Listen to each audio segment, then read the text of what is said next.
함께 읽겠습니다.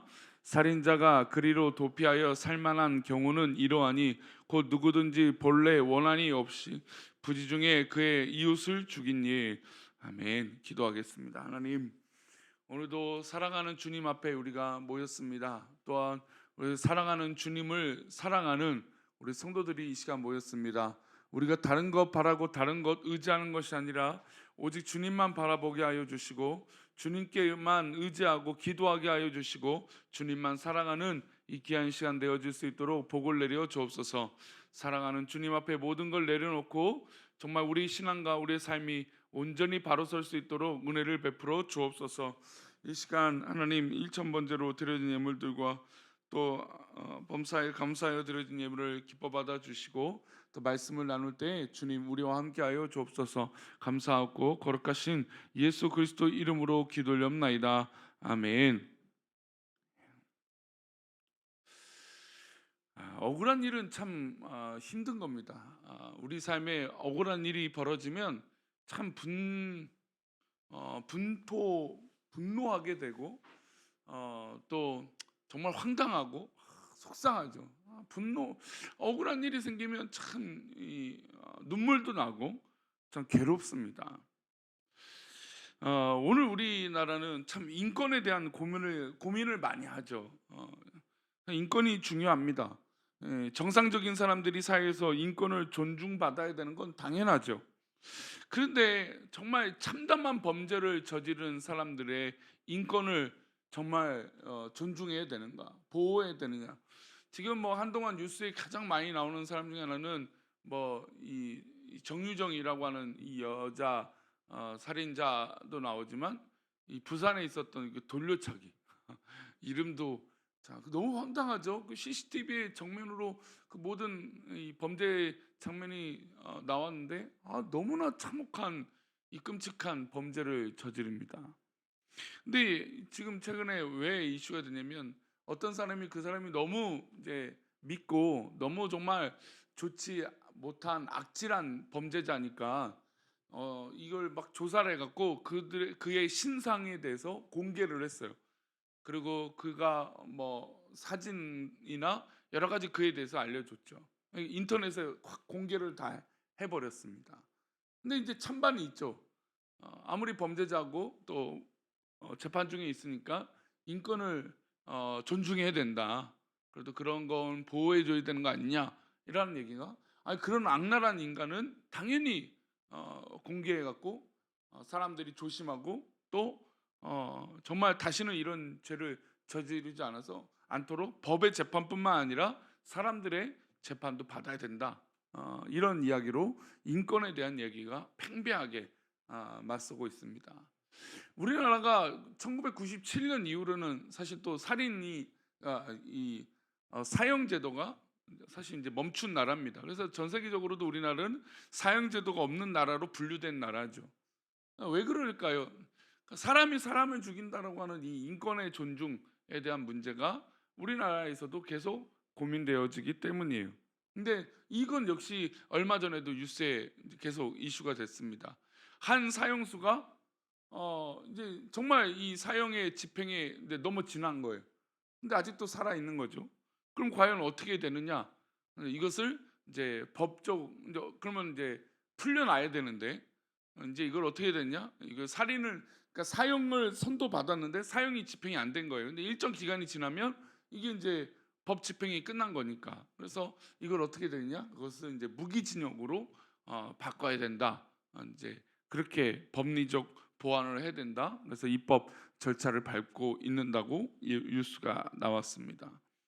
근데 어쨌든 이런 끔찍한 살인을 저지른 사람들에 대해서 과연 우리는 어떻게 바라봐야 될까라고 하는 문제는 사실 뭐 살인을 폐지해야 된다, 또 말아야 된다 이런 문제를 떠나서 상당히 우리에게 고민이 되는 건 사실입니다. 오늘날 이런 문제뿐만 아니라 고대에서도 이런 살인이나 이런 문제들에 대해서 또 인권에 대한 이 고민들이 분명히 있었습니다. 또 하나님께서도 이 살인자에 대해서 어쨌든 보호를 해야 된다라고 하는 취지로 말씀들을 하시죠. 오늘 말씀이 좀 그런 면이 있습니다. 특별히 우리가 알고 있는 도피성의 문제가 그랬죠. 우리 4절과 5절인데요. 우리 두 절 말씀을 함께 읽겠습니다. 살인자가 그리로 도피하여 살만한 경우에는 이러하니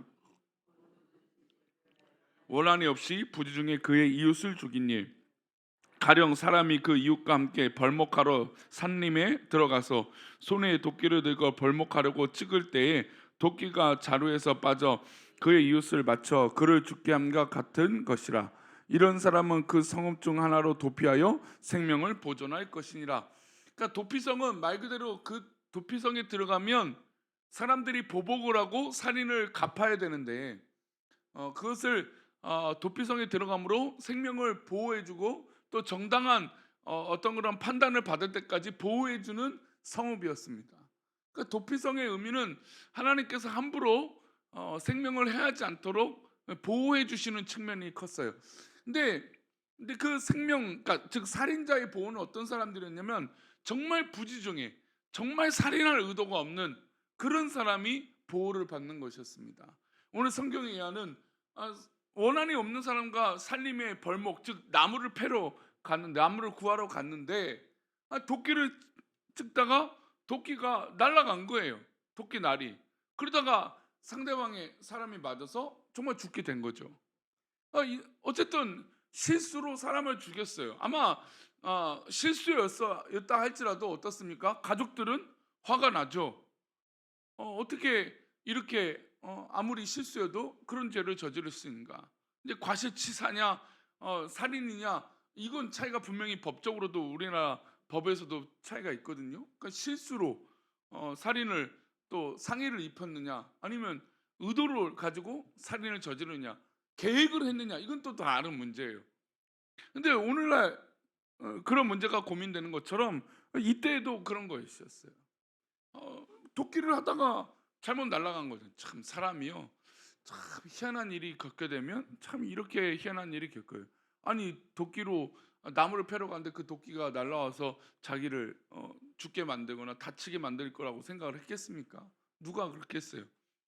참 사고라는 건, 또 인간의 생명이라는 건 정말 우리가 장담할 수 없는 거예요.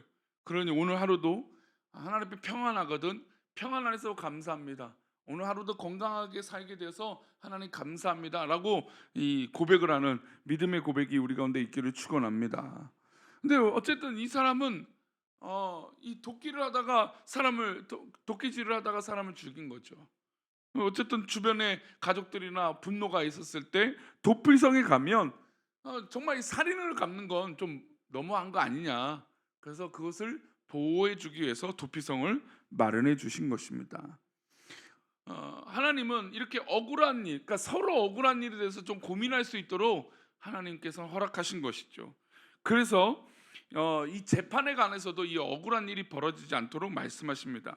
15절 말씀인데요, 한번 읽어보겠습니다. 시작. 사람의 모든 악에 관하여 또한 모든 죄에 관하여 한 증인을마 정할 것이 아니요 두 증인의 입으로나 또는 세 증인의 입으로 그 사건을 확정할 것이며.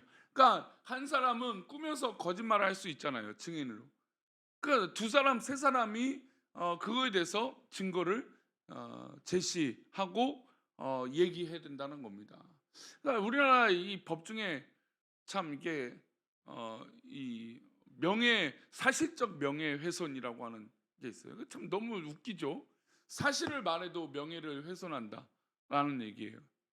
억울하고 속상하고 정말 이 한 사람의 증인으로 해결 안 되는 것들이 있는데 그냥 명예훼손, 사실적 명예훼손을 했다고 상대방을 괴롭게 하고 또 이런 일들이 있다라는 거죠. 그러나 하나님의 이 섭리를 보면 한 사람만 증인이 세우고 한 사람 말만 들어서는 안 된다. 적어도 두 사람, 적어도 세 사람의 이야기를 듣고 그것을 판단해야 된다. 그러니까 사실 이제 목사와 이제 사모의 자리가 늘 이래요. 우리 교회 안에서도 억울한 일이 안 벌어지면 좋겠지만 억울한 일 있을까요, 없을까요? 있죠. 억울한 일이 있습니다. 속상한 일이 있죠. 사람과 사람이 있으니까 어느 날은 똑같은 말을 들어도 그냥 아무렇지도 않게 넘어가다가 어떤 날은 내 컨디션의 문제인지 상대방이 의도적으로 더 그런지 모르겠지만 그 한마디가 내 가슴팍에 탁 꽂힐 때가 있어요. 그러면 이제 화가 나기도 하고 억울하기도 하고 속상하기도 하고, 아유 정말 내가 누구를 위해서 봉사하고 누구를 위해서 하는 거냐, 하나님을 위해서 하는 거지만 아이고 속상해서 내가 못 해 먹겠다, 그런 마음 당연히 들죠. 인간 사람들끼리 있으니까. 근데 아무래도 이제 목사와 사모의 자리는 어, 그런 이야기를 들었을 때 한쪽 말만 듣지는 않아요. 그러니까 여러 사람의 이야기를 듣죠. 또 주변의 상황들을 또 다 알고 있죠. 그러다 보니 때로는 성도님들을 위로할 때 때로는 시원하지 않을 때가 있어요.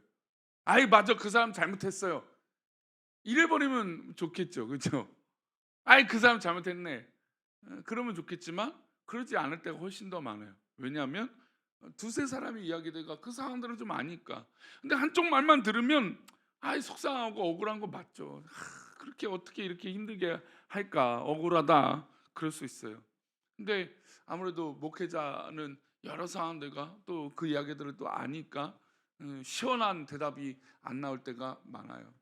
얼마 전에 목사님들과 교제하다가 그 교회 성도들이 꽤 많이 나간 것 같아요. 그러면서 이제 나가니까 억울한 거예요. 나가는 사람들이 억울하니까 한 사람이 와갖고 대예배 전에 목사님 잠깐만 봅시다 그러더래요. 그러더니 나갔더니 담배를 딱 입에 물면서 내가 어? 정말 참고 나가는 거라고, 그러면서 막 협박조로 막 얘기를 하더라는 거죠. 그러니까 근데 그 목사님도 이제 듣다가 뭐 뭔가 편을 들어주고 얘기를 해주지만 뭐 그 모습도 황당했고, 목사 앞에서 담배를 대예배 전에 담배를 입으면서 막 뭐라고 하니까 이게 속상하기도 했지만, 근데 자기가 뭐라고 해줄 수 있는 말이 없다라는 거예요. 왜냐하면 이쪽 상황이나 이쪽 상황이나 그거를 아니까. 참 그래서 목사의 자리가 참 쉽진 않아요. 게다가 성도들을 다 사랑해야 되잖아요. 근데 한쪽의 이야기를 듣고 그쪽의 편을 딱 들어버리면 한쪽은 어떻게 돼요? 또 이러면 미워하게 되잖아요. 그래서 참 목회자가 그래서 참 어려운 것 같아요. 차라리 그냥 성도들끼리 있다가 같이 헌담도 하고 같이 좀 미워도 하고 그러면 편하겠지만, 근데 거의 뭐 그럴 때도 있겠죠. 인간이니까 우리도 우리의 속상함을 얘기할 때도 있겠죠. 근데 대부분이 그러지 못할 때가 훨씬 더 많죠.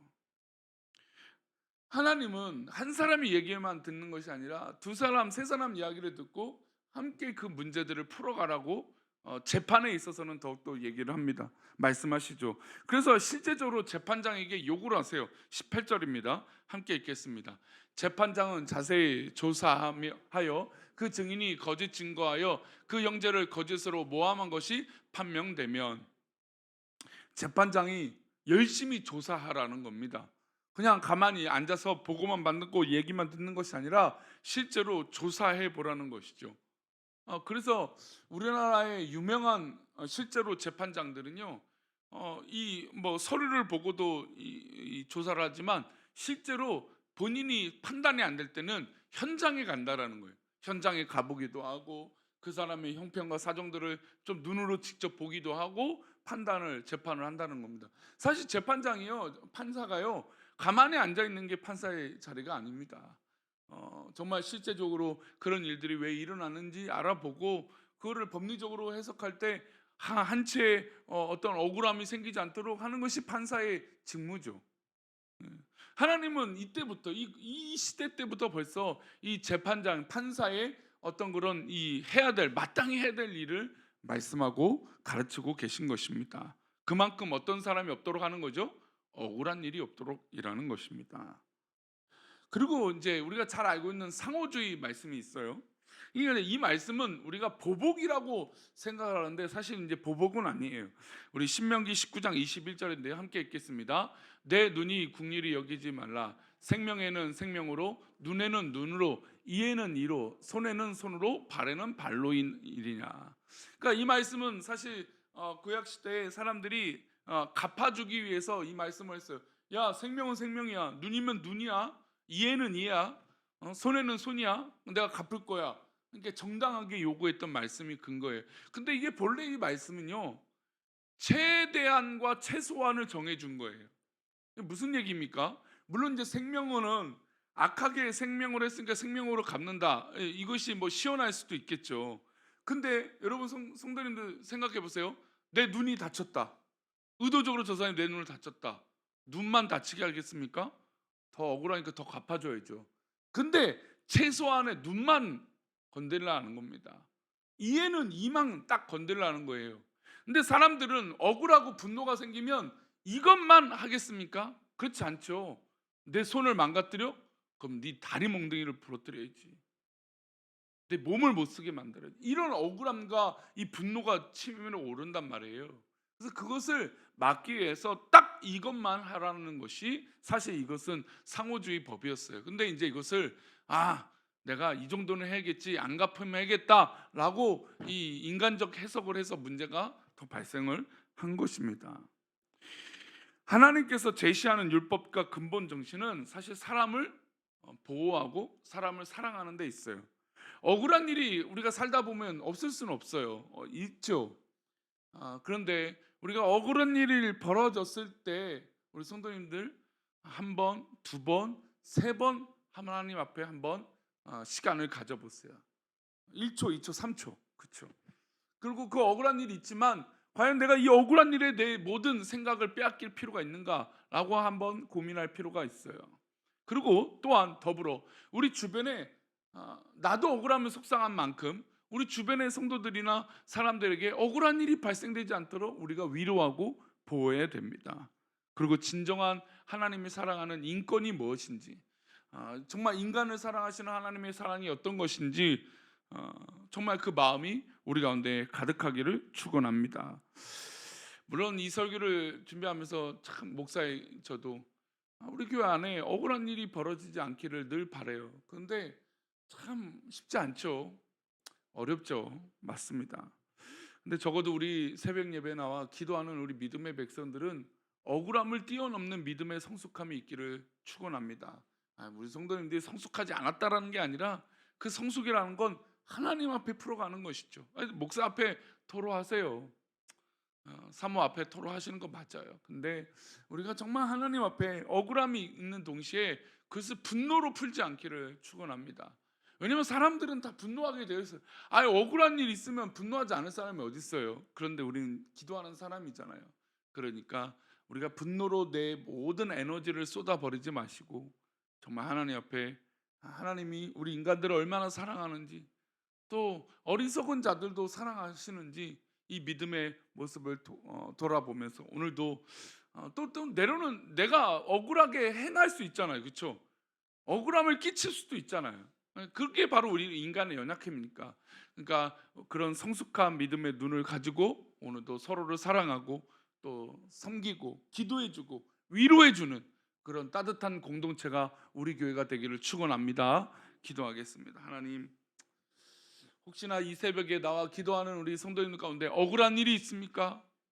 속상한 일이 있습니까? 괴로운 일이 있습니까? 하나님 위로하여 주옵소서. 하나님 긍휼히 여겨 주시고 하나님 정말 하나님의 사랑으로 갚아주시고 정말 하나님의 놀라운 뜻으로 인도하여 주옵소서. 악인은, 우리를 억울하게 만드는 악한 인간들은 분명히 하나님께서 계획하시고 인도하실 것을 믿습니다. 우리가 그것을 갚으려고 하다가 오히려 우리가 어려움 속에 빠지는 것이 아니라 지혜롭게 믿음으로, 또한 우리가 억울한 일이 발생되지 않도록 힘써 하나님만 바라보며 성숙한 믿음의 삶을 살 수 있도록 복을 내려 주옵소서. 혹시나 억울한 일이 있거든 이 새벽에 기도할 때 다 풀어지게 하여 주시고 다 위로받게 하여 주시고 다 하나님 앞에 풀어질 수 있도록 은혜를 베풀어 주옵소서. 우리와 함께 하여 주시면 오늘도 감사할 일이 넘치는 복된 하루가 되기를 원하고 거룩하신 예수 그리스도 이름으로 기도 올려옵나이다. 아멘. 하늘에 계신 우리 아버지여, 이름이 거룩히 여김을 받으시오며 나라의 마옵시며 뜻이 하늘에서 이룬 것 같이 땅에서도 이루어지이다. 오늘날 우리에게 일용할 양식을 주옵시고 우리가 우리에게 죄 지은 자를 사하여 준 것 같이 우리 죄를 사하여 주옵시고 우리를 시험에 들게 하지 마옵시고 다만 악에서 구하옵소서. 대개 나라와 권세와 영광이 아버지께 영원히 있사옵나이다. 아멘.